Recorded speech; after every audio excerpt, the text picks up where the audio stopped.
This is the story of an ordinary woman who sees life extraordinary. 1924 recipe, basically it is part blueberries and part sugar. So for every cup of blueberries, you're gonna have a cup of sugar, and we're just going to boil it down. Boil it down until it is of the jelly consistency. 1924. So let's go back in time just a little bit today. I used to think that the only way you could make jam or jelly was by using pectin. But now I know that you just boil it longer and it will get into that gel state. Back in 1924, they didn't recommend pectin. Not sure if they even knew what pectin was back then. Maybe they did, maybe they didn't, but in the cookbook, it doesn't talk about pectin at all. This cookbook is so old, you can't hardly even see the cover. That's why I got it so cheap on eBay a couple years ago, because the cover wasn't very pretty. But look at the handwritten recipes in here. Now, if I take a magnifying glass, I will be able to read these recipes, but they are very faded.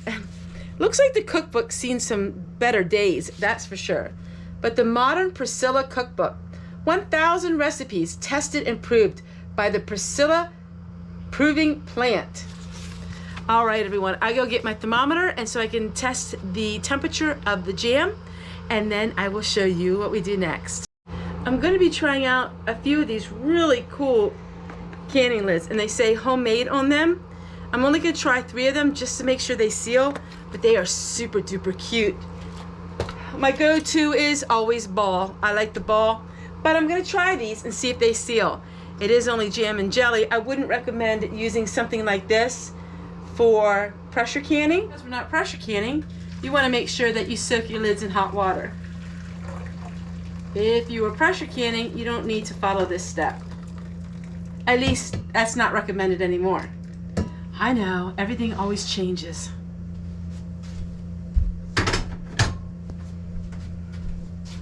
All right, I have to step outside just a moment to get my thermometer, and we'll keep boiling down that jam, and then we'll put it into our jars, and then we can say this is done.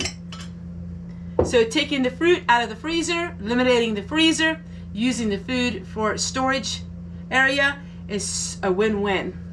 I love freezers. It's just I want to reduce my electricity since I am using more electric than I used to with our hot water heater. Now we will be heating totally with wood, so that will be able to reduce a lot more electricity.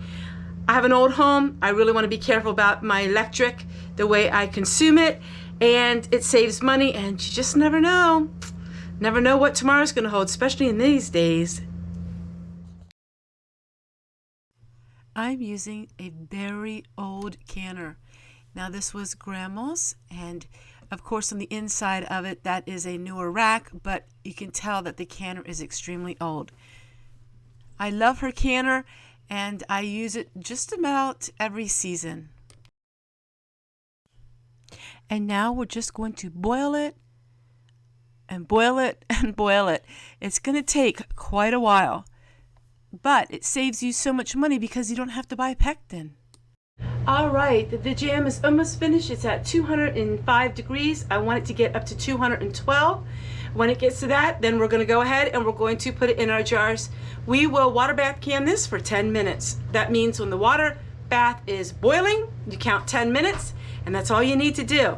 Now, I do use paraffin wax sometimes to seal my jars the very old-fashioned way, but today I am testing out these canning lids, so I'm going to do it that way today. But if you're interested in the real old-fashioned way of canning with the paraffin wax, take a look at my iCards and take a look in the description box below. All right, let's get jarring it up.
I find that it's easiest to clean up right away.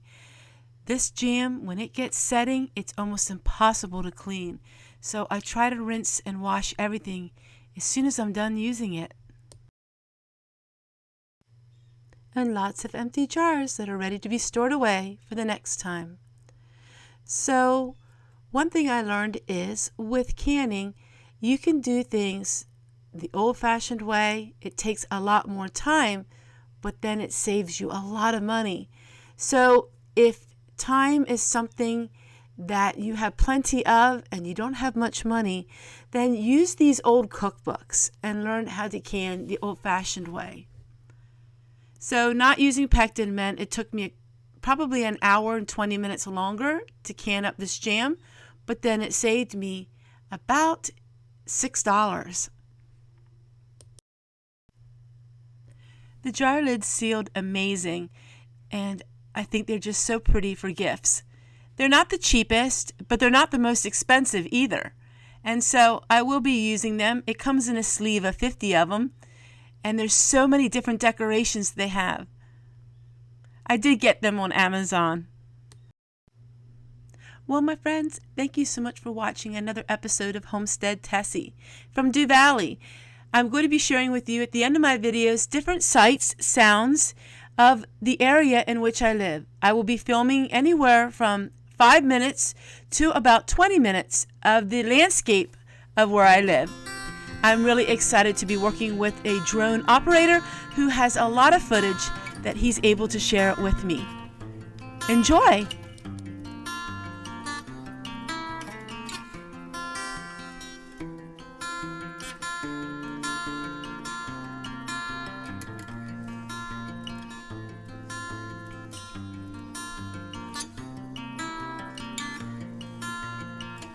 And here is my hometown. This is Mennonite country. You hear the term Amish country, but where I live, it's mostly Mennonite country. The landscape here in Dauphin County and Lancaster County is quite diverse. We have beautiful farm ground, and then we have lots of mountaintops. It's absolutely gorgeous, especially this time of year.